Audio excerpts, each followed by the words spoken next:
Donc, je vais vous parler des circonstances du secouement. Et je vais m'appuyer pour vous parler des circonstances du secouement d'une étude rétrospective observationnelle que j'ai effectuée avec Catherine Adamsbaum, qui est radiologue pédiatre et qui parlera tout à l'heure. Une étude que nous avions publiée dans Pediatrics en 2010 et qui répertoriait des cas de bébés secoués avec aveu des auteurs. Donc c'était une étude que nous avons menée sur 7 ans, entre 2002 et 2009. 39 tribunaux de grande instance nous avaient demandé des expertises, qu'il s'agisse du parquet ou de l'instruction, et nous avions examiné le cas de 112 enfants, nous avions 29 aveux. Eh bien, nous avons continué cette série, puisque maintenant nous avons 11 ans de travail sur ces expertises de suspicion de syndrome du bébé secoué, 65 tribunaux, vous voyez que ça augmente, et 280 expertises que nous avons réalisées. Les critères d'inclusion, ce sont les bébés, les enfants âgés de moins de 4 ans, parce que nous avons un enfant en fait qui a 41 mois, mais l'âge moyen des enfants, vous allez voir, est beaucoup plus faible, avec un hématome sous-dural au scanner et l'aveu par un auteur de secousses violentes et de secousses dont il pense qu'elles sont en relation avec l'état de santé de l'enfant ensuite. Alors, pour effectuer cette étude, nous disposons d'un certain nombre d'éléments. Le carnet de santé qui nous permet de voir tous les antécédents depuis la naissance jusqu'au fait. Les dossiers hospitaliers avec absolument tous les éléments cliniques, biologiques, radiologiques. Les dossiers des médecins traitants, des pédiatres quand il y en a. Et la procédure judiciaire avec justement les auditions des personnes en charge de l'enfant, essentiellement les parents et les nourrices, qui nous permettent de repérer les aveux et de les noter très précisément. Nous avons aussi l'enregistrement des appels au SAMU ou aux pompiers. Et en cas de décès, le rapport d'autopsie, l'anapathe, la toxico, etc. Donc nous disposons de vraiment l'ensemble des pièces pour travailler ces dossiers. La suivante. Alors, quels résultats nous avons ? Eh bien, nous avons déjà 66 enfants pour lesquels nous avons recueilli des aveux complets, circonstanciés des auteurs. Nous notons une prédominance masculine, puisque 68% des enfants sont des garçons. L'âge médian est de 4,4 mois, donc des très jeunes enfants. Les moins de 6 mois constituent 73% de notre série.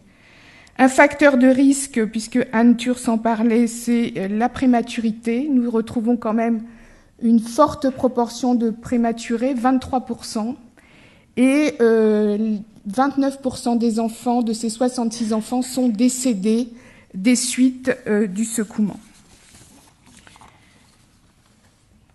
Alors, un élément extrêmement important pour moi dans la prévention, mais vraiment pour moi c'est avant les premières secousses, donc je trouve que c'est extrêmement important de le noter, c'est les antécédents traumatiques.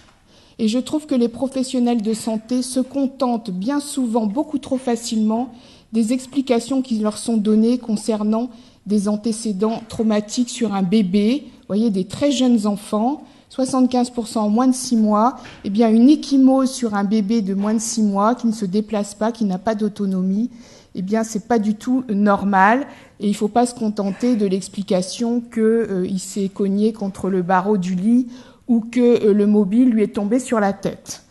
On a, vous voyez, 23% des enfants, presque un quart, qui ont des antécédents de lésions traumatiques quand nous analysons les carnets de santé, les dossiers, etc. 11 ont des ecchymoses, 3 des fractures et 1 avait un hématome du plancher de la bouche. Ça, c'est pour les enfants.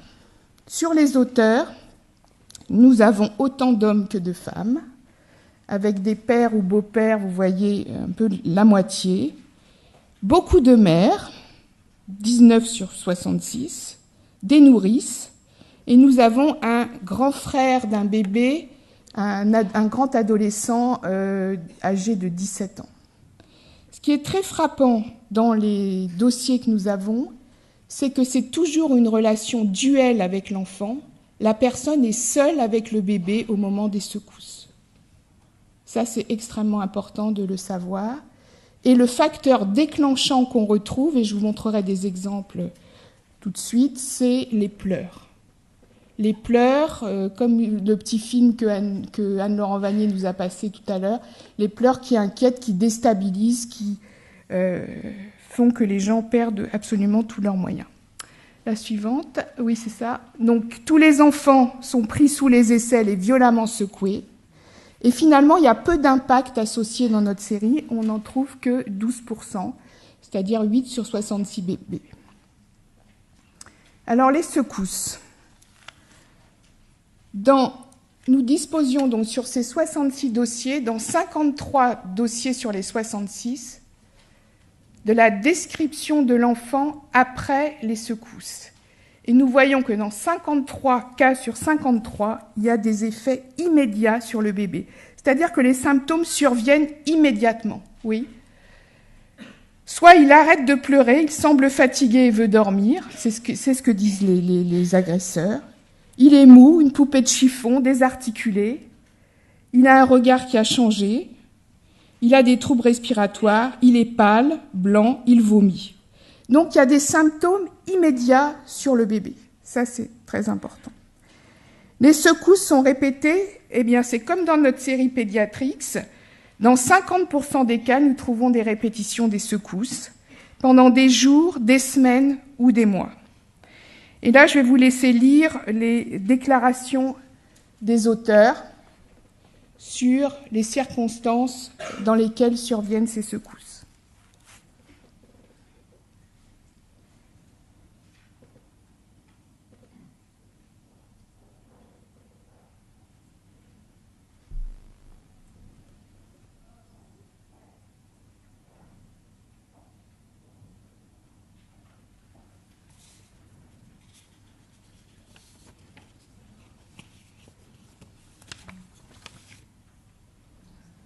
Ça va trop vite.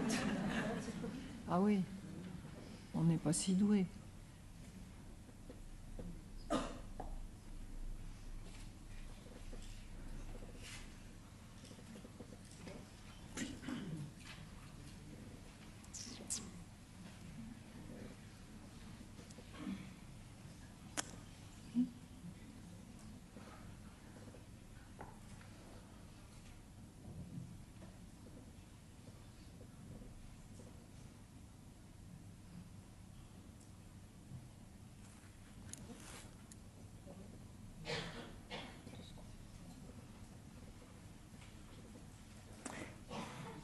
Si les secousses sont répétées, c'est que, entre guillemets, ça marche.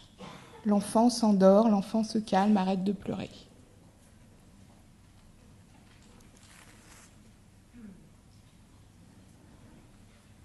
Donc, en conclusion,